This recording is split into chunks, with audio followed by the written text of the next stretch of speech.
is, this whole concept of making in India. Do we really need to make in India?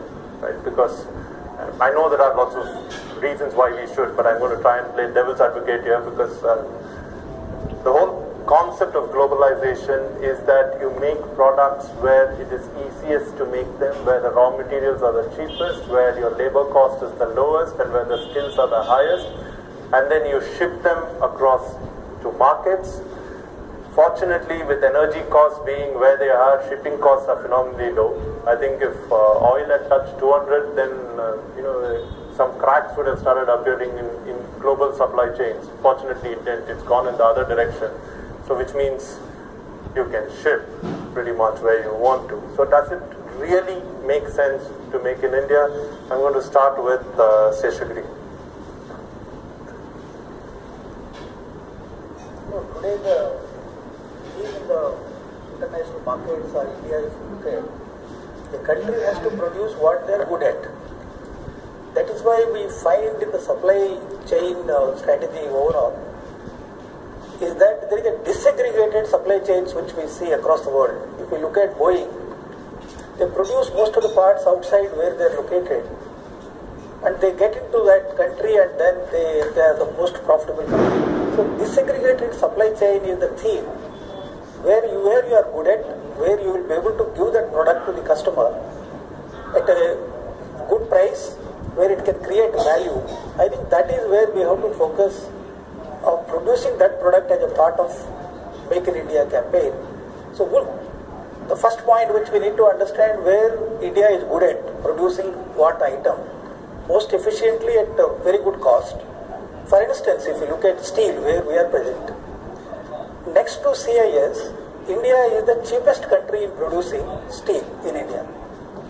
So a country where it can produce steel, should we have a strategy of exporting iron ore and importing steel into India? We need to debate that point. So similarly, any sector, if you look at, there are several sectors where India is very good at. Starting from 1970 to 2015, if you observe, where we are traditionally very strong and very good, where our exports were constituting 80% of our total exports in the year 1970.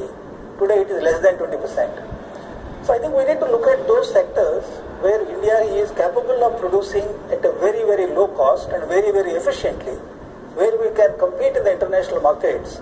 I think those are the sectors we need to focus in my view.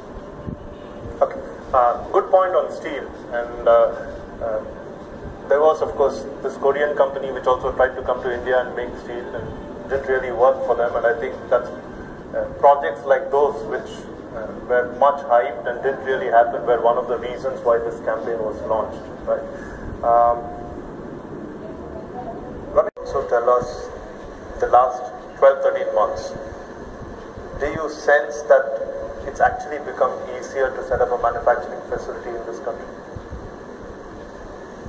So now, as a part of Make in India, as I mentioned in my initial remarks, that what we are good at, where we can produce efficiently quality product at a cheap cost, at a lower cost, where we have the competitiveness, those are the industries we should focus, particularly the environment of disaggregated supply chain systems across the world.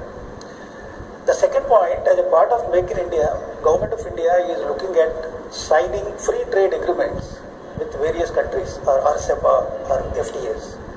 I think here we need to understand what is happening across the world within the framework of WTO, how Indian government policies are helping to make our Make in India successful. For instance, we have signed an FTA with Japan. When we signed, they have removed the footwear from the purview of the FTA when we signed with Japan. Japan imports close to $5 billion of footwear, but India wants to export footwear to Japan. We can't do it. Our share is less than 1%. There is a quota system, and the duties applicable for export of footwear from India is 17.3%. If we exceed quota, it is 30%.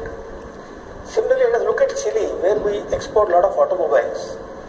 Chile imports automobiles in that country only from FTA countries 94%. Whereas we don't have FTA with Chile, where we export. Our share again is less than 1%. If you want to export cashew nuts to China, let us say, 10% duty. Same from Vietnam, it is 0. If I want to export a gelatin from India, there is a quality order as far as China is concerned. So we are talking about WTO and free trade, where traditionally India is very, very competitive.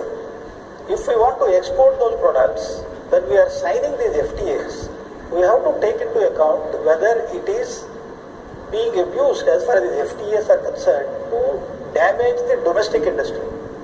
So those products are to be excluded where you want to include as a part of Make in India campaign. At the same time, where we have an export potential in those products, when we are entering into those countries, we need to do it. We need to very carefully calibrate these FTA policies, RCEP policies. This is very, very important for the domestic manufacturing industry. You must have seen latest Economist in that it is written that most of the automobile companies in Europe are shifting to Mexico. When you really analyze that, it says Mexico has FTAs with 45 countries. Therefore, this industry is shifting to Mexico. Therefore, it is a very important strategy as a country for India to look at where we are good at, how to ensure that our domestic industry is not impacted by dumping, particularly steel when I talk about. Similarly, when we wanted to export, how we can leverage the FTAs which we have signed already or which we are going to sign. China, we have a Asia Partnership Trade Agreement. There are so many restrictions as far as exports of certain products are concerned to China. Today we import 60 billion, export 11 billion. Today $50 billion of the trade balance, negative balance as far as China is concerned. So the second question which is raised here, how do we ensure our regional production chains and trade networks where India is going to join as a part of Make in India? Government policy is very important. When we have the 4-dimensional manufacturing capabilities, the resources and capabilities plus demand which we have in India, government policy doesn't support, then there is a problem. Just I want to elaborate a bit, particularly relating to steel, where I mentioned to you Indian steel industry is second in the world in terms of competitiveness. Whereas 10 million tons of steel is dumped into India, particularly Japan and Korea, where under FTAs, 0% duty, it constitutes 35% of the total imports in India. In spite of competitiveness of Indian steel industry, we are facing a tough dumping problem from FTA countries.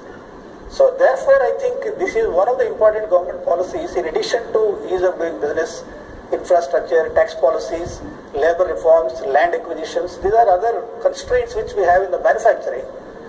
In addition to addressing these issues, I think the trade policy also is very, very important. I think it's a very valid point.